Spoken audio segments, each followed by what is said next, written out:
Marcus Thompson, of course, of The Athletic. MT2. And several other books out there that you should go cop. Marcus, we appreciate you, man. We're talking about Domas right now, giving a lot of credit to Draymond Green and Kevon Looney. What do you think that the Warriors have done that have kind of knocked Domas down a peg here in this series? They've turned him into a scorer.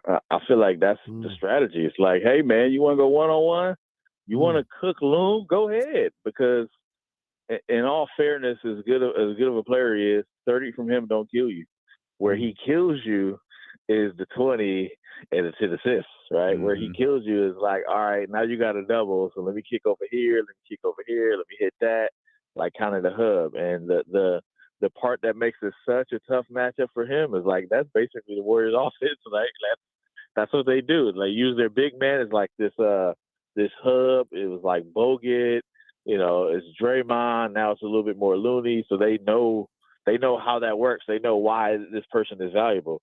So they're making him go one-on-one. Like, hey man, it's me and you. That's what Looney said. It's me and you in the paint. Hit me for 40. Can you get 40? If you get 40, I'm gonna tip my cap. But I don't know if he can get 40. That's not really his type of game, really. Well, see, and then you touched on it right there, Marcus. Like the other aspect of that is Domas doesn't want to shoot the ball all the time. Like that's not his game. Like he's trying to get everybody involved. He's trying to orchestrate the offense. Like there's been plenty of times this year where we come on these airwaves and we're like, Domas, you got to shoot the ball more than 12 times. Like we need you to shoot. Like he don't want to shoot. And not that he can't, but that's just not what his game is. And they've kind of messed with his head in that way, where he's not really sure when to be aggressive, when to continue to run through the offense. And that's a credit to Steve Kerr. That's a credit to Looney. That's a credit to Draymond Green for creating that indecisiveness within Domas. Well, number one, like that's why I just think generally we got to understand how difficult it is to score in the NBA, right? Like, these dudes are savages, yo. They're monsters. you got to have a different mindset, right? Domas, like he's out here thinking. You can't overthink in the NBA and be a scorer. Like he sees the right play, and in his mind, he's got a 15-footer, right? Which for like a dude who get buckets, he like, man, this is my shot. Right.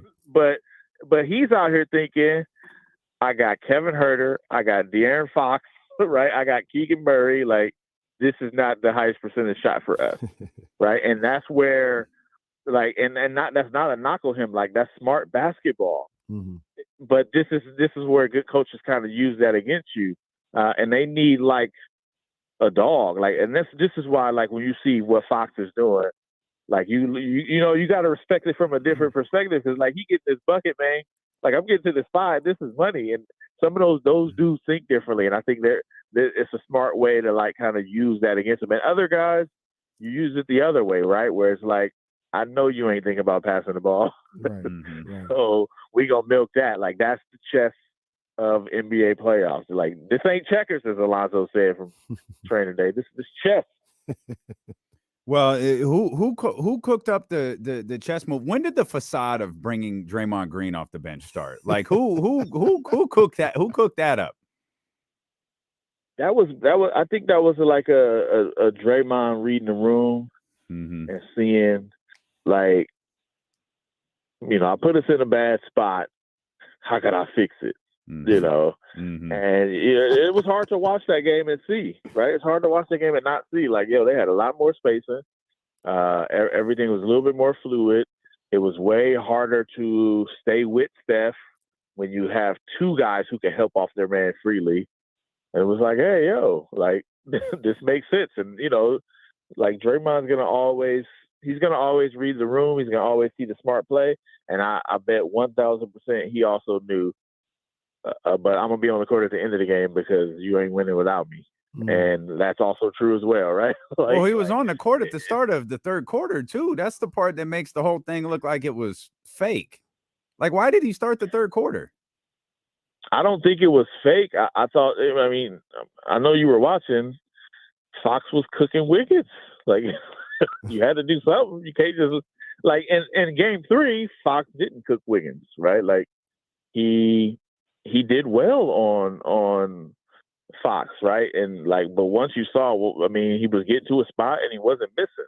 Mhm. Like that's where they had to do something different. You had to do something different. Also, like with the reality is with Jordan Poole in the lineup, you're just less defensively stout. Like you need to be able to switch and be comfortable with who you're switching with. So like to me, it was only a matter of time. But like if they would went out and cooked and built the 15-point lead at the half, and the offense would have been flowing, and Clay and Poole would have been hitting, then it would have been like, all right, let's roll with it. But Fox was just hurting them too much. They had to make a change. So he starts tonight, then, huh? Draymond. I don't know. That's a tough call. Like, so here's how do you play this? Do you play it like, hey, Fox might be hurt, which helps Wiggins guard him one-on-one. Let's see what he feels like. Let's leave him one-on-one, and let's save our ace in the hole with Draymond Gardner for later. And that allows them to face guard and stay home with everybody else, which is what they're doing. Like, hey, Fox, go get 40. Sabonis, you need another 30. That's 70. Y'all going to need another 50 points from somebody else. Can they do it while we're guarding them? Right? So you kind of stick with that if you go with, all right, let's keep Wiggins on them. Or do you say, let's just take this out from the beginning? Let's just make it hard. Let's see if Herter and Harrison Barnes are about this life. Let's see if Keegan Murray can do it again, right? Like, it's kind of tough. I think he ends up starting just because Steve Kerr tends to lean defense. It's really an offense-defense thing. It's like, yo, do we want put Jordan Poole on? We like the freedom of movement. We like the space. We want to be able to score. But on the road, my guess is he leans defense and say, like, we need Draymond out there. Let's try to stop this offense from getting going. Because we've already seen it. Once the dudes get cooking, man, it's just hard to stop them. So I want to make sure I point this out. De'Aaron scored 21 first half points. He scored 17 in the second half. So Draymond wasn't exactly the De'Aaron Fox stopper in game number 4. And that may be more of a credit to. What's the shooting percentage, though? I think that matters, too. Like, what did he shoot second half? I don't think he shot as well. And also, like, I don't think it's about stopping De'Aaron Fox. And that's playoff basketball, right? We've seen this with Ja Morant. We've seen it with James Harden. We've seen it with LeBron. You don't stop these level dudes. Like, it's not about stopping. But if you're making him say, I'm going to take this guy, you're watching what happens, right? We watch Harrison Barnes miss a wide open shot. Is that because he wasn't in rhythm? Is that because he's been standing around watching De'Aaron Fox? You get what I'm saying? Like, it's chess. This is what they did to James Harden. Remember when they missed 27 straight threes? Like, this is what they do. They say, all right. I mean, I remember they was like, James Harden was like, I'm cooking Steph. We're getting Steph in the pick and roll. Steph's like, all right, we gonna get you. Let's run it then. And yeah, he got buckets on Steph. He was cooking. Right? It was highlights. It was great. Fourth quarter came, legs tired. And nobody else got a rhythm because this is what they do. They're playing chess out here. So it isn't about like stopping Fox per se. It's stopping Fox from breaking down your defense to the point where, like, hey, if he hit a shot over Wiggins, that's what Wiggins like, yo, I'm in his face. And he's making shots. And I can do about that. That's fine. If you're not there because the rotation came and now Herter's open, like, it's all that stuff. So that's why they like Draymond on him, because he's just making tough shots, and the dude is incredible. Like, he gonna get his buckets. Like that's a proven fact. This dude is a superstar. But do you make him work? That's what they want to be able to do. 5 of 15 in the second half. 5-15. It's a good job in the second half. Yeah, so you take that 17 on 15 point shot. You take that. Like with Fox, yeah, you take that. That's a great defense. So here's the deal. Now I'm gonna look at it on the Kings side right here, Marcus. I want to get your opinion. And this is, I know people, I don't know if you're familiar, Marcus, but people, they say I'm always hating on Draymond and all this. I mean this not to hate on him. I'd rather have.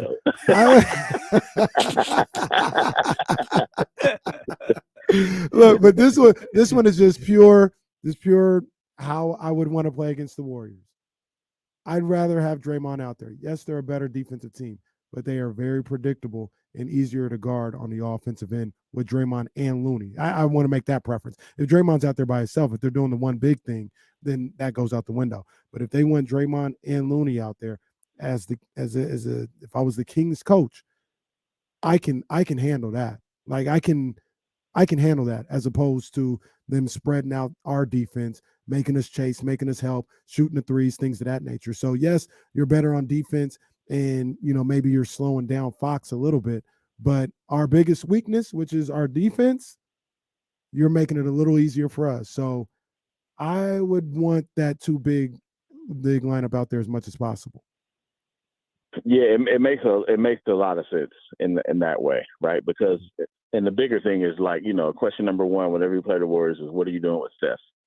And if you got two non-shooters on the court, it just simply helps you, right? Like, it helps you solve the Steph problem. Now you can put one guy like, hey, you stick to Clay, we got Steph. And it's like Wiggins, you can go ISO. If you want to cook us, go ahead. Like a Wiggins 30 hurts you, but doesn't kill you, right? And then the other one is Draymond and Looney. So it's a good amount of pick your poison. So yeah, I definitely see why that's a better. And the Warriors clearly thought it might be better to have one big offensively.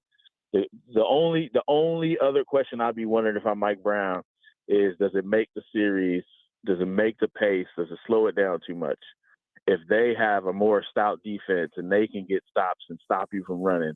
The other thing when the Warriors play small is they definitely more turnover prone.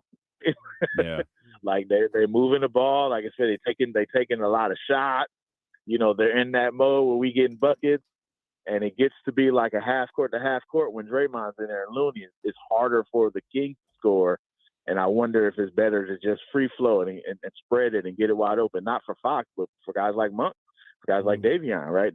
So it's kind of like a pick your poison. I do like I just feel like you got, just like with Sacramento, you got to have a plan for Fox, you plan for Steph. That's a better plan to guard Steph, having two bigs on the floor. But I do think the Warriors are going to want to try to. They just got to play defense. This is why they lose on the road. They don't play defense. Right, they get, especially down the stretch, they get cooked on defense down the stretch on the road. So you're gonna end up getting what you want, because I feel like Draymond and Loon gonna be on the floor when it matters. The plan for Steph is pray. Pray. That's the only MC thing. Hammer. Works. I say we pray. Yeah. Pray. Yeah. Oh yeah, we pray.